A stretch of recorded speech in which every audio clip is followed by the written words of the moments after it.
Welcome back to the Ben Mulroney Show. Thank you so much for spending some of your morning with us, and very glad to have in studio this morning one of the most important politicians in the lives of parents in this province. I'm talking about the Ontario Education Minister, Paul Calandra, who has graced us in person. It's very hard to get people to come in studio. Thank you so much for being here so we can talk face to face. I really appreciate it. Thanks for having me. All right, so you're here.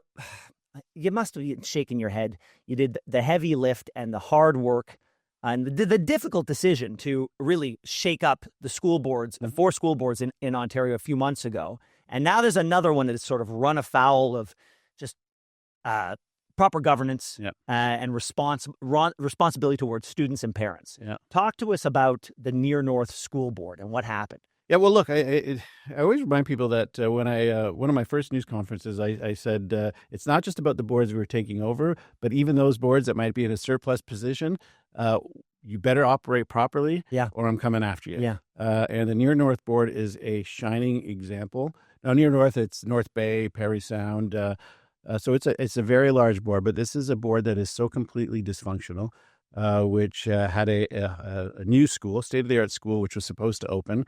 Which was delayed. Parents didn't know what was going on. We had to go into the community. So the Minister of Education had to go into the community in April to find out what the heck was going on. Yeah. So so they were building like a brand new state-of-the-art school. What JK through 12, right? JK through 12, 80 spaces for childcare. Literally state-of-the-art to replace old schools.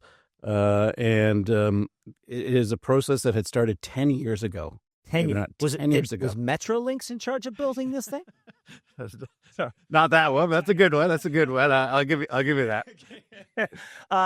They were. It still wouldn't be like said it was. So okay, delays happen though, but obviously curious, right? So So your team starts looking into it. We start looking into it, and again, this is a board that is in surplus, so you'd have no other reason really to go in there. But we start looking into what's going on, and then the more we start digging into it, the more we find out this board looks so completely dysfunctional that we need to do an investigation. So we launch an investigation, we send a reviewer in, and things start to fall apart.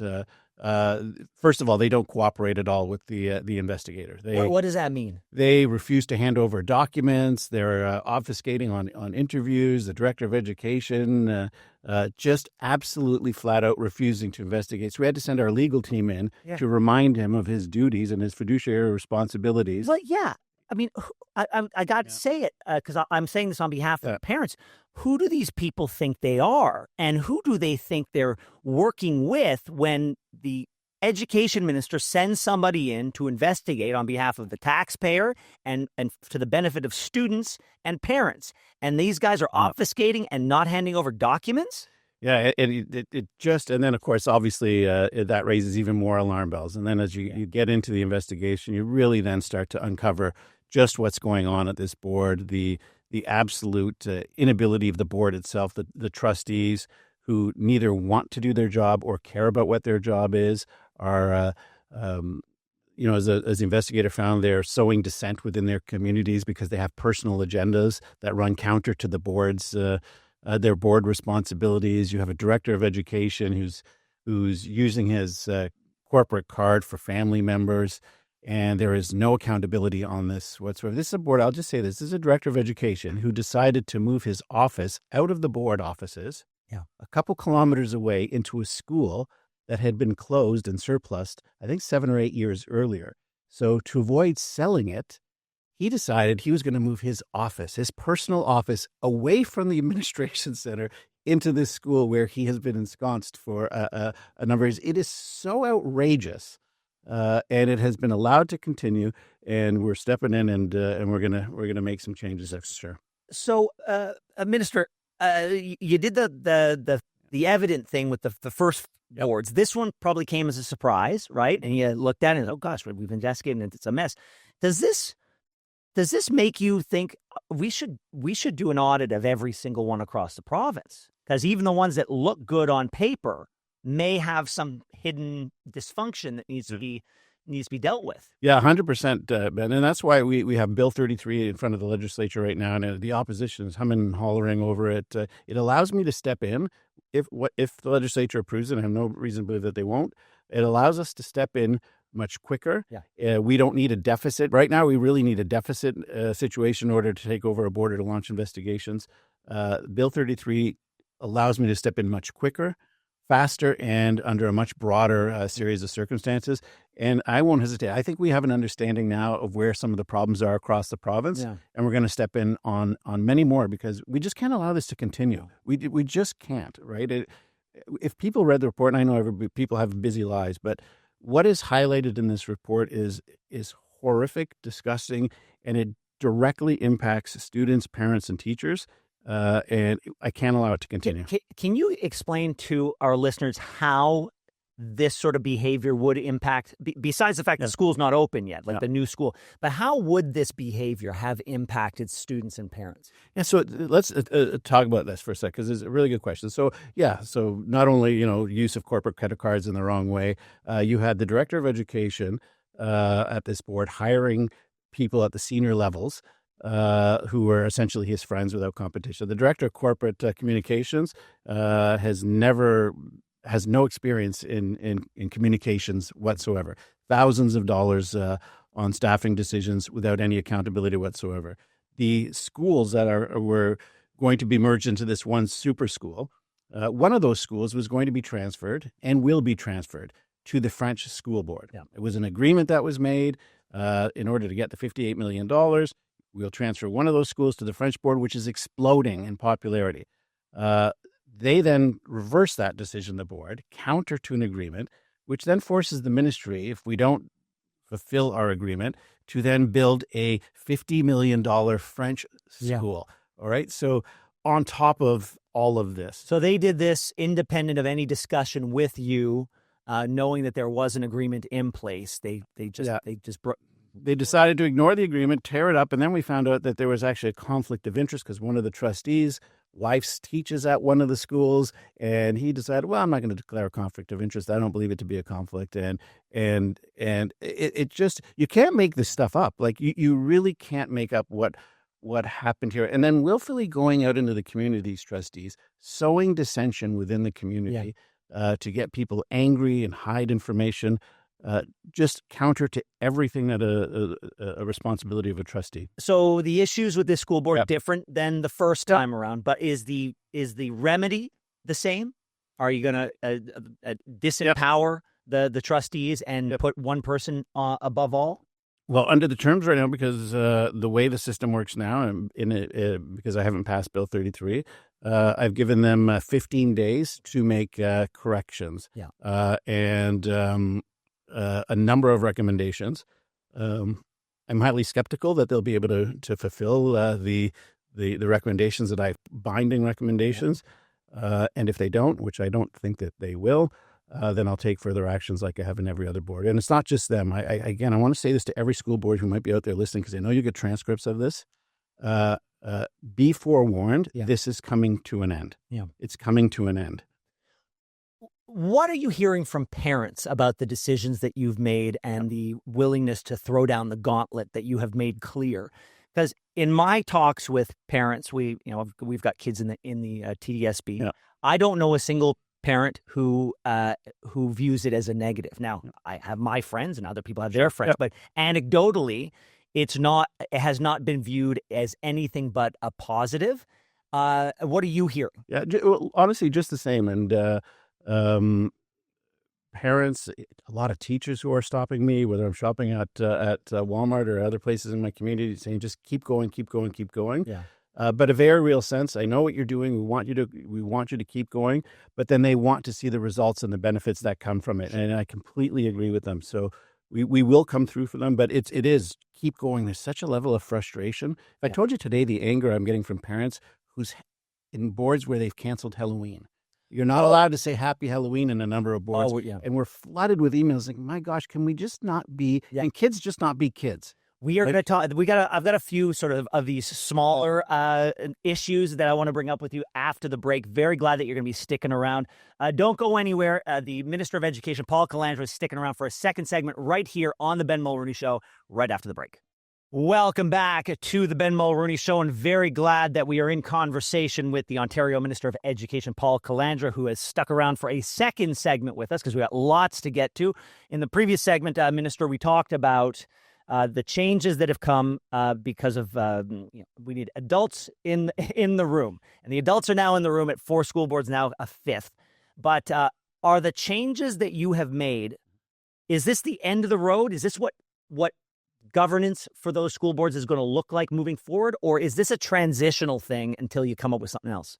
No, as I've said right from the beginning, I'm looking at governance reform across the board, and I'm working on that right now. I want to get it right because I want to make sure that I dot all I's, cross all T's. I want to make sure it goes through a constitutional lens, but there is no way that governance will remain as it is now. We are taking the lessons that we're learning in the boards that we are supervising, the ability to move quickly in the system. It has not been the system that has held them back. It has been the way the system has been governed, and we're seeing that in the boards that we've supervised. So we will be coming up with something very soon, a new governance model. I can't allow this to continue. So even school boards that have not run afoul of the ministry may find themselves with a new governance model at some point. I think it's fair to say that all school boards will find themselves with a new governance model in the very near future. So watch this space. Yes. Yeah. All right. Well, I wanted to take the rest of the time that we have to talk about a few individual issues. Like you brought up Halloween, mm-hmm. the fact that at certain schools the kids are saying you can't say Happy Halloween. Yeah. Where's that decision coming from? Because we talked. There's a disconnect in a lot of places between some. You're hearing really positive things from teachers, but at the top you've got the school board, and then so there's a disconnect between the workflow. Where is the decision coming from to deprive kids of that seminal moment of getting dressed up and wearing their costume to school and enjoying this absolutely Canadian tradition? Yeah, I wish I knew where, but ultimately it does come from the boards, right? It not necessarily from trustees, but it might come from some of the board officials, director of education, and so on, so forth, in different boards. In some boards, they allow the principal to make that decision on their own, and ultimately the province has to take some responsibility for this as well, because we allowed the system to really be governed at our school boards without the benefit of the provincial government stepping in. And let me just say this as well, not to be a tough guy, but look, we have Remembrance Day coming soon, and I better not hear of a school not recognizing Remembrance Day. I just better not hear that. We have, today is Halloween, and I have a number of complaints that, pumpkins and plaid, you're not allowed to say. Well, you'll be celebrating Halloween next year. We have Christmas coming up, and in our public schools, it's okay to say Merry Christmas. It's okay to say Happy Diwali, Happy Eid. You can do all of those things. We're going to let kids be kids, let parents be parents, and we're going to let teachers do what they're begging us to do, teach kids. And school boards better get this message. So let's talk about the curriculum. I haven't had any issues. Like personally, when I've talked to my kids about what they've been learning, by and large, all the teachers that I've worked with my kids have been these great teachers that we want to empower. I haven't had an activist teacher in my midst, although I'm ready for one. But are there changes coming to the curriculum to just make it a little easier, perhaps putting more sensible guardrails around what can be taught versus what is a pet project of a teacher? Yeah, well, absolutely. So the nature of teaching has changed so much, right? So I talk to a lot of teachers, and a lot of us sometimes don't understand this. A teacher may have 5 different independent educational plans within their classroom. So they've got 5 or 6 different students that they have to prepare for, a full class of students that they have to prepare for, and a curriculum that by and large is so wide open that they have to fill in the blanks. A lot of teachers are saying to me, great elements of the curriculum, but condense it, fill in the blanks, give us the resources that we know that we can go to, and better resources to teach kids. And that's what we're going to do for them. There will still be a little bit of room, obviously, within it, because every school is a little bit different. But I want to come with a more centralized, more focused, and a very focused set of tools that teachers can use to teach the curriculum. And at its base always will be student achievement. A hot button issue is the teaching of human sexuality. It's an ever-evolving topic. You know, what we believe today might not be what is orthodoxy tomorrow. Yeah. What's going to be the Ministry of Education's policy on teaching of human sexuality? Yeah, look, there will always be a health element in it. I think that's very obviously very important. But ultimately, again, if I keep hearing from teachers the same thing. Can you just let parents parent and let teachers teach? Yeah.